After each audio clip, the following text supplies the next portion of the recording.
अब कंफर्म हो गया है कि आरसीबी बिकने जा रही है। ऐसे में आरसीबी कब तक बिक सकती है, कौन कौन इसे खरीद सकता है और कैसे कंफर्म हुआ है कि आरसीबी बिकने जा रही है, यह मैं आपको बताता हूं। बकायदा आरसीबी की जो मालिक कंपनी है, मालिकाना हक वाली कंपनी है, वो बकायदा बॉम्बे स्टॉक एक्सचेंज जा चुकी है, उसको लेटर लिख चुकी है कि भाई हम अपनी इस कंपनी को बेचने के बारे में विचार कर रहे हैं। उसका एक टर्म अलग होता है जो लेटर में लिखा जाता है, जो एक अलग बातचीत होती है बिजनेस वाली बातचीत में, वो मैं आपको बताता हूं कि आखिरकार लेटर में क्या लिखा गया है। लेकिन उसका मतलब यही है कि अब कंफर्म हो गया है कि आरसीबी बिक रही है और आपको एक तरीके से आरसीबी आईपीएल 2026 में एक नए मालिक के साथ दिखेगी, यह तय हो चुका है। तो जो अपडेट सामने आ रही है आरसीबी के बिकने पर, वो ये है कि आरसीबी के जो मालिकाना कंपनी है डियाजियो पीएलसी, इसकी जो भारतीय इकाई है यूनाइटेड स्पिरिट्स लिमिटेड ने बॉम्बे स्टॉक एक्सचेंज को एक लेटर लिखा है।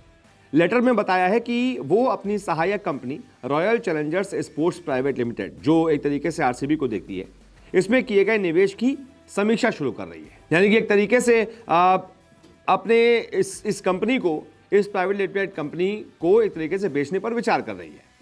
यह प्रक्रिया आरसीबी की पुरुष और महिला दोनों टीमों के लिए होगी, यानी कि दोनों टीमें बिकेंगी और कंपनी को उम्मीद है कि ये समीक्षा 31 मार्च 2026 तक पूरी हो जाएगी। यानी कि एक जो कंपनियां हैं, ये जो टीमें हैं आरसीबी की मेंस और वुमेन्स, ये 31 मार्च 2026 तक बिक जाएंगी।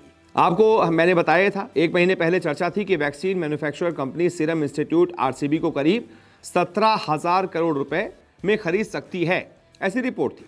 तब इसके जो मालिक हैं सीरम इंस्टीट्यूट के, आधार पूनावाला, उन्होंने सोशल मीडिया प्लेटफॉर्म एक्स पर लिखा था कि सही वैल्यूएशन पर आरसीबी एक बेहतरीन टीम है।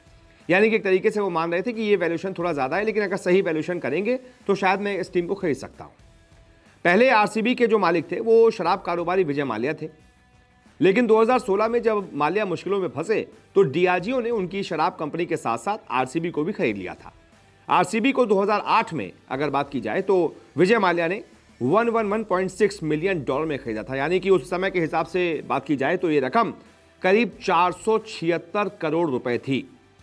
और सोचिए अब ये रकम जो है लगभग 17,000 करोड़ तक पहुंच चुकी है, अगर उसकी वैल्यूएशन ये लगाई जा रही है तो। ये यानी कि आरसीबी उस समय की दूसरी सबसे महंगी आईपीएल टीम थी।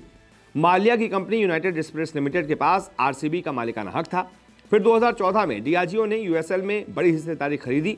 फिर 2016 तक माल्या के बाहर होने के बाद आरसीबी की पूरी जो मालकियत है वो डियाजियो के पास आ गई।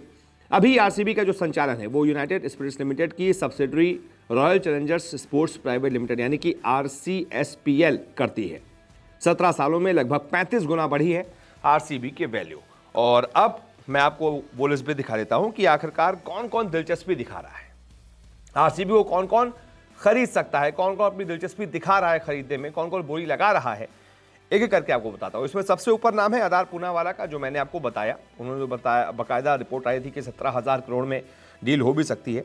इसके अलावा वो नहीं खरीदेंगे तो अडानी ग्रुप भी इंटरेस्टेड है आरसीबी को खरीदने में। इसके अलावा अमेरिका की एक प्राइवेट इन्वेस्टमेंट कंपनी है, वो भी इंटरेस्टेड है।